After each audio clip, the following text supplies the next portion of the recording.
He gives us twirl.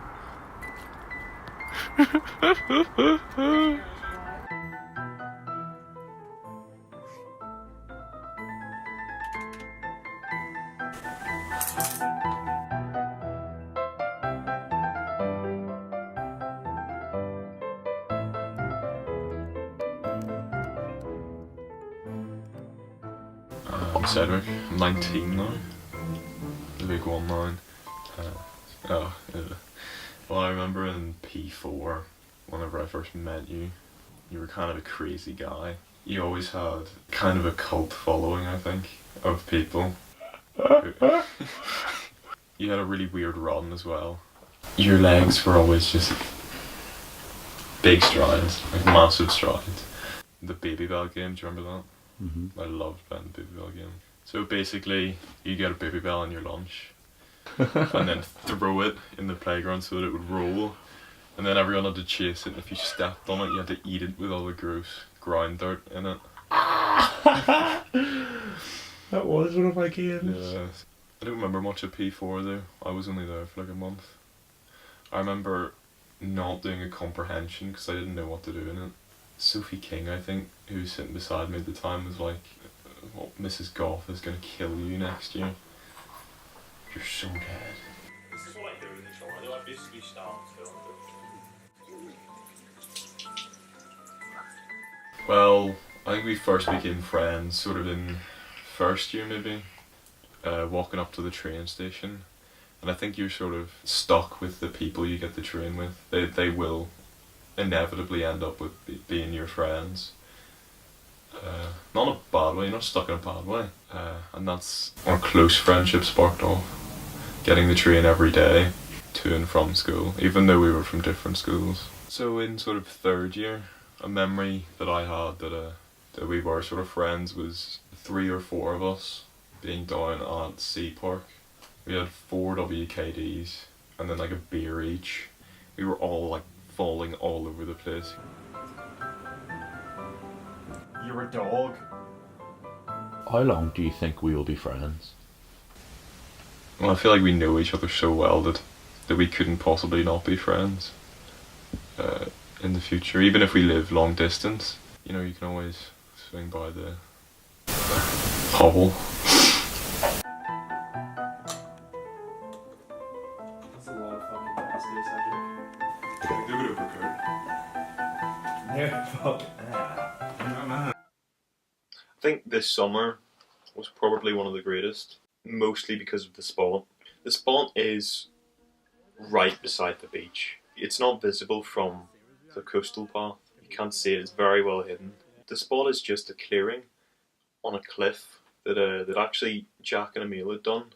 They'd gone up sort of Easter time, I think, this or last year, and they chopped down a load of trees.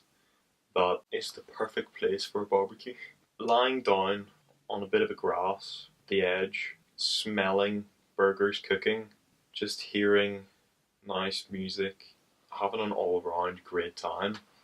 So there was about a group of, say 3 or 4, we would be the ones who'd always go up and barbecue, pick up a disposable barbecue, we'd buy burger meat, we'd buy sausages, we'd always like make chicken marinade. There was a period of time where you weren't drinking because of those exams. You'd always come up with a, what was it, Heineken 0%? Yeah, 0% beers. Yeah. Then one day, Jack went up to the spot and it was gone. It was burnt down, burnt to the ground. And we're going up this March in spring to reseed everything.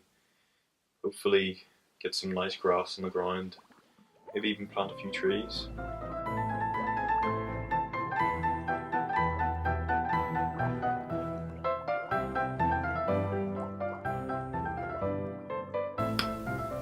So, just over a year ago, we had a meeting with Russell Brand.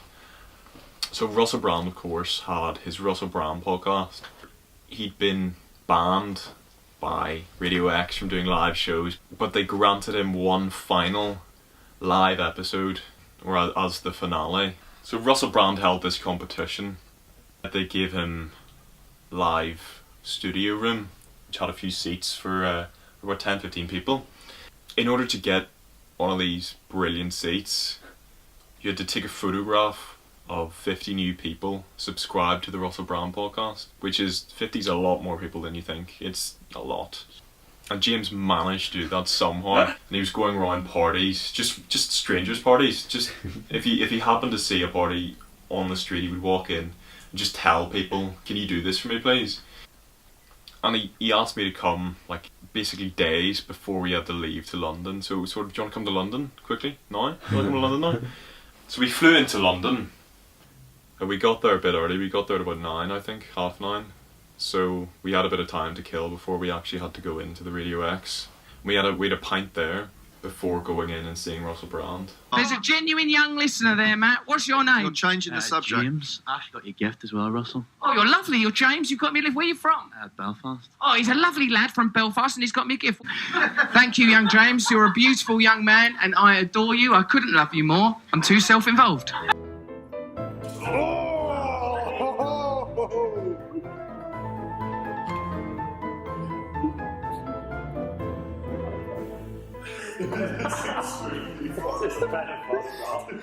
So the Ireland road trip. Well, we were aiming to do this video about tourism in Ireland. It just never amounted to that. I thought the road trip was a great idea too, actually. There was a big problem with it though, because he wanted to leave the week that I started a new job. I had to phone them up and say I couldn't come in, and they did fire me. So after getting fired, So we started the first day off in Donegal, which was brilliant. We had a great time there. We sat in the pub, talked to some people, did a bit of filming. We met a man there who'd served time in Lancash. The second day, however, was a bit of a catastrophe. James thought that Cookstown was this brilliant place that people go to. James's royal throne was in Cookstown. James's royal throne was in Cookstown, and that's why he wanted to go. But it was just a bit of a hill, is all that was. Galway was one of the highlights of the Ireland road trip. And I've sort of realised now, actually, that video was just Mallinhead. In Limerick, Pharmacia, which was they did do good cocktails, didn't they? My favourite city I've ever been to, probably. It was brilliant. It reminded me of here quite a bit. Yeah, same. I thought it was gorgeous. Well, in the sense that it was quite industrial. Do you think? You know, when you say it's industrial, I'm going to put over the videos that I took of Limerick looking scenic as hell. It's like, yeah, Cedric, really industrial, man. So in Pharmacia, we got talking to this group of friendly strangers. One of them was quite keen on us going to this bar called Costello's. But there was this kind of horrible carpet, and then this wooden dance floor. The DJ was a guy just shuffling playlists on Spotify, which I thought was brilliant. I loved that. We had a great time there, actually. We had a really good time in Costello's, but it was just sort of a weird place, I think. So after Limerick, we went to County Meath, a little town called Slane, where James's grandparents lived. And there was this group of people who were trying to rescue this salmon, which had been exhausted trying to jump up the river, but it couldn't because of the low water levels because of the drought that year. We spoke to them for a little bit. They were fresh after coming up. They jumped that height out of the water. They were spinning there. They have the sea lice on them after coming up from the sea. Do they? Yeah. And the turtle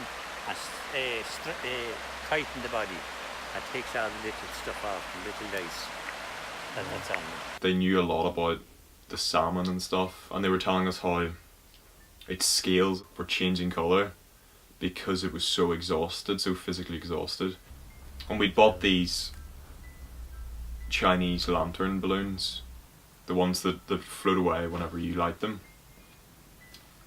And we set up a few of them, which was quite beautiful, quite nice. Being terrified that they would set fire to everything because it was so dry. But yeah, it was quite nice.